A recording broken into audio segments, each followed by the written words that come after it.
Hey, you guys, it's Heather. It's time for your You Matter moment. Today's is fear. And we haven't really talked about very many kind of negative sounding words. Whenever we talk about You Matter, it's usually super positive, but this one is too. So just stick with me real quick. So, I was saying a couple of days ago, I had a video where I was talking about when an old friend reaches out and how, it really can make a whole difference in your day where you get surprised or, maybe you do that for them. And, anyways, I had the same experience happen again where I talked to an old friend today and we were joking around, what happened, where'd you go, that kind of stuff. And I'm one of those people that has a kid that does the roller coasters, the bungee cord, the anything. She has zero fear since she was born. So, wow. Um, but I have that a little bit too, you know? So I don't feel fear very often. Um, and he told me what was up with him. He had actually been sick. I had known he was very, very sick. And our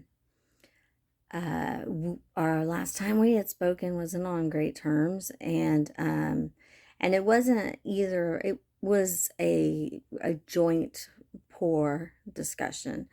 And, anyways, I knew he was sick and I really wanted to go and visit him, but I realized I was afraid.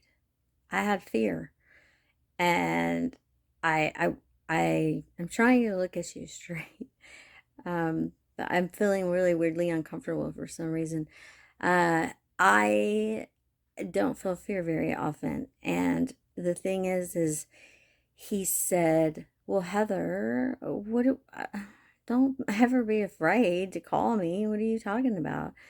And I said, "I was afraid that you were going to tell me that you had like 3 days to live." And while that could be somebody's real story that's listening right now, so I'm not trying to make light of that real situation that people go through.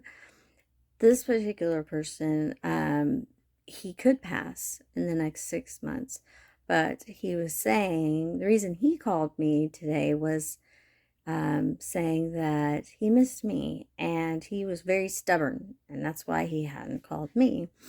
And he wanted to make sure that I knew that he had been thinking about me.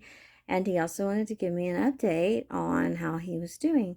And he's doing well. And for someone with cancer and his doctors, um, I don't know if it was 50-50. You guys, I'm not really good at the medical speak stuff. You guys that are nurses and doctors, woo, y'all have like the hardest job ever. And I'm super, super happy that you're there because we all need you. You totally matter too.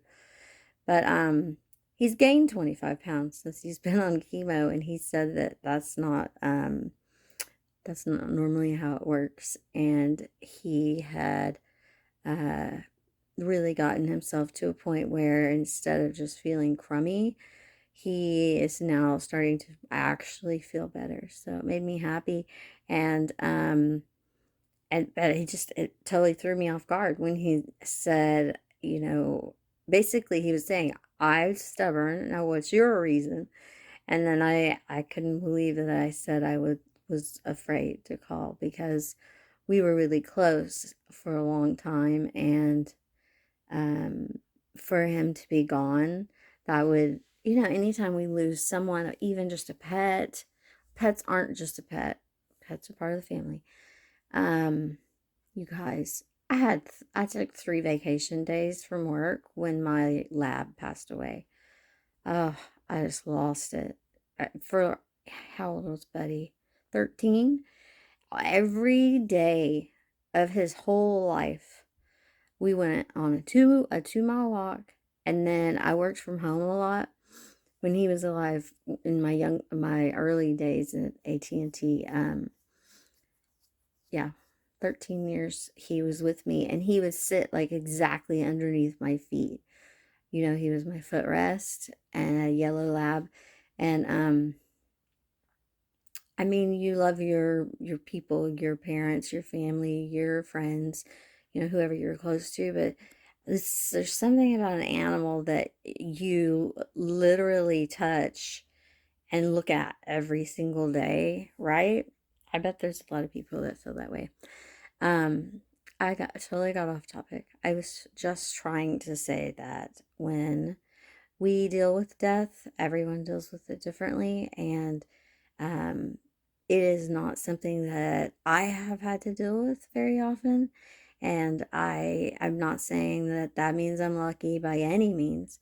It just means that I was afraid to call him because I didn't know I didn't know how to prepare to have the right words. So I just wanted to say you matter.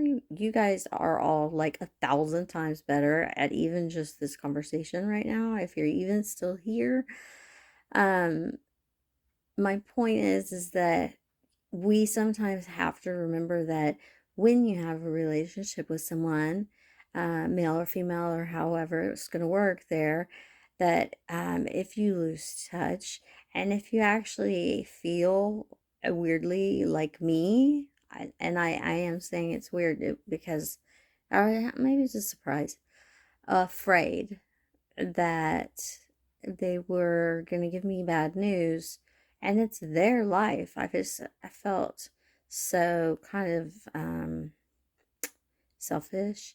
So I just wanted to tell you guys that even when you tell someone your exact emotions to describe how you feel, that it still makes a difference. Because you know what he said? He just told me, please call me anytime you want. Please don't ever be afraid that you're going to hear bad news or, you know, just don't, we were never like that before. Why would we do that now? And so it was really nice because that way I didn't feel like such a jerk. Um, and we got to reconnect and we got to laugh and catch up on our families and where everybody was. And it was a really nice evening. So I just wanted to encourage you guys that you matter. I went way over 60 minutes. I'm sure I do not have my glasses. That does not look like 60 minutes. 60 seconds. Y'all, you matter. And I just want you to know that you are kind, you are loved, and you are supported. I love you, and I'll see you tomorrow. Bye. Good night.